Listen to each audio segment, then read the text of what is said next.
Good morning to all of students.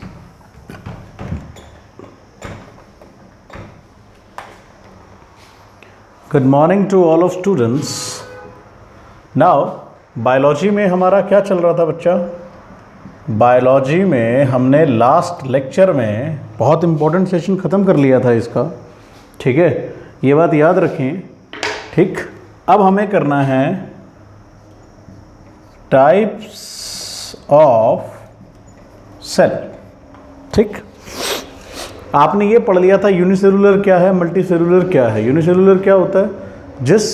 जो प्राणी एक सेल से बनता है उसे क्या कहते हैं? यूनिसेलुलर। और जो काफ़ी सारे सेलों से मिलके बनता है उसे बोलते हैं मल्टीसेलुलर। तो अब आपने करना है टाइप ऑफ सेल, ठीक है। अब आप करोगे टाइप ऑफ सेल, तो टाइप ऑफ सेल में क्या लिखना है? या राइट अबाउट द, क्वेश्चन लिख दें, write about the different types of cell, ठीक। कि क्या सेल एक तरह का होता है? उसका आंसर है नहीं।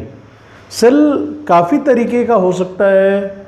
सेल एक स्पर्म से लेके सेल एक ओवम हो सकता है, प्लांट सेल से लेके एनिमल सेल हो सकता है। तो बहुत सी चीज़ें हैं जो आपने इसमें जाननी है, ठीक है। डिफरेंट टाइप ऑफ सेल्स हैं हमारे पास according to shape. Right about the different type of cells according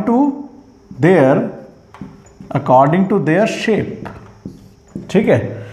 अब सबसे पहला मतलब क्या लिखोगे? Cells are of different types. Different types, these different types of cell describe below, ठीक। फर्स्ट है आपका, अगर मैं पहले सेल की बात करूं तो पहला सेल मैं बताता हूं स्पर्म। ये एक टाइप ऑफ सेल है स्पर्म। अगर आप स्पर्म की मतलब शेप देखो तो कुछ इस तरीके की होती है,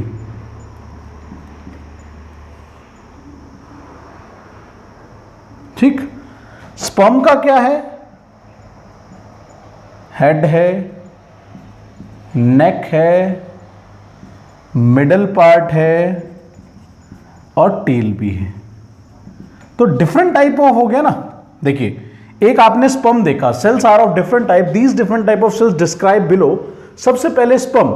sperm is a cell, human cell. Sperm क्या है? It is a human cell which help in reproduction. ये बात आपको लिखनी है। इट हैव हेड, नेक, आप सिर्फ डायग्राम बना दें। हेड है, नेक है, टेल है और मिडल पार्ट है। It is a human cell which help in the reproductions, ठीक है। ये स्पर्म है। अगर इसके बाद मैं दूसरे सेल की बात करूं, अगर शेप के अकॉर्डिंग दूसरा सेल देखूं, ठीक है, अगर मैं दूसरा सेल देखूं तो दूसरा सेल आपके सामने आएगा। दूसरा सेल है ओवम, ठीक है, ovum. It is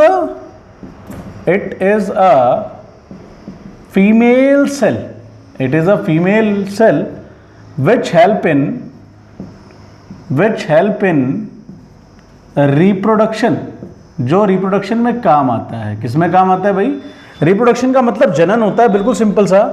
it is of spherical shape. किस शेप का है बच्चा ये? स्फेरिकल शेप का। अगर मैं इसको डायग्राम बनाऊं तो इस तरीके से वो बनता है। ये इसका न्यूक्लियस होता है, ठीक है। तो ये ओवम है। ओवम को एग भी बोला जाता है। It is also known as egg, ठीक है।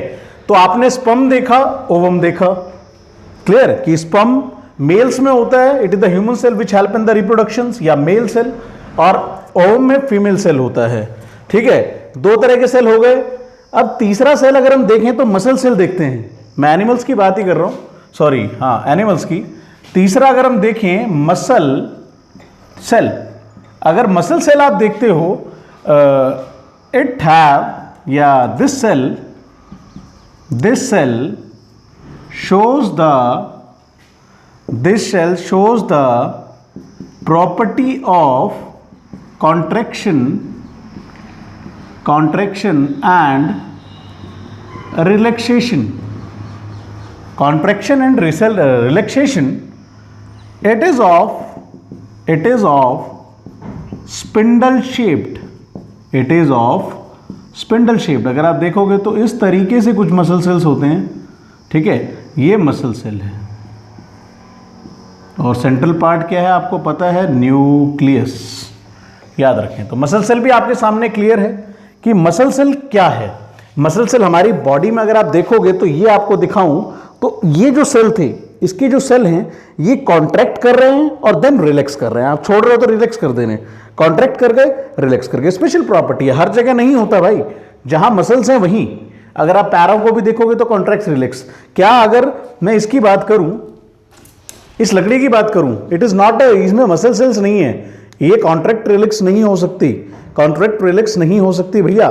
तो ये डिफरेंट शेप के हैं, ठीक है, मतलब ये मसल नहीं है। लेकिन मसल्स आपको दिखाऊं तो इट इज, देखो ये क्या कर रहा है, रिलैक्स भी कर रहा है और कॉन्ट्रैक्ट भी कर रहा है। तो याद रखें मसल सेल्स।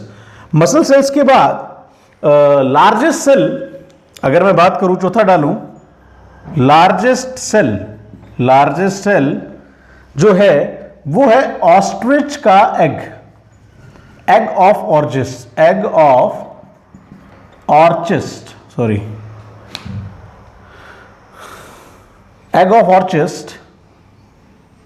ऑर्किस्ट, ठीक है।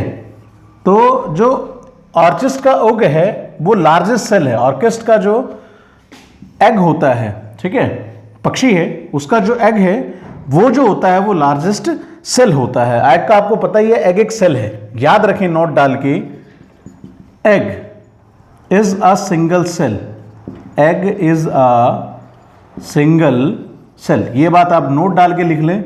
ऑस्ट्रिच ठीक है, शुतुरमुर्ग का जो अंडा होता है वो सबसे बड़ा होता है। लार्जेस्ट सेल क्या है, एग ऑफ द ऑस्ट्रिच। अगर ऑस्ट्रिच का एग लोगे तो लार्जेस्ट सेल है। अच्छा, उसके बाद एक सेल मैं और बनाता हूं जो सिंपल तरीके से आपको ये क्लियर हो रहा है कि डिफरेंट टाइप ऑफ सेल्स हैं, ठीक है। Egg is a single cell, हमेशा याद रखना, नोट डाल के लिख लो। एग है जो वो सिंगल सेल है। ओवम के बाद मसल सेल हो गया, और मसल सेल के बाद अगर हम देखें तो मसल सेल्स के बाद अगर आप देखोगे न्यूरॉन सेल या न्यूरॉन, ठीक है, neuron is the nephron, neuron, ठीक है, हाँ।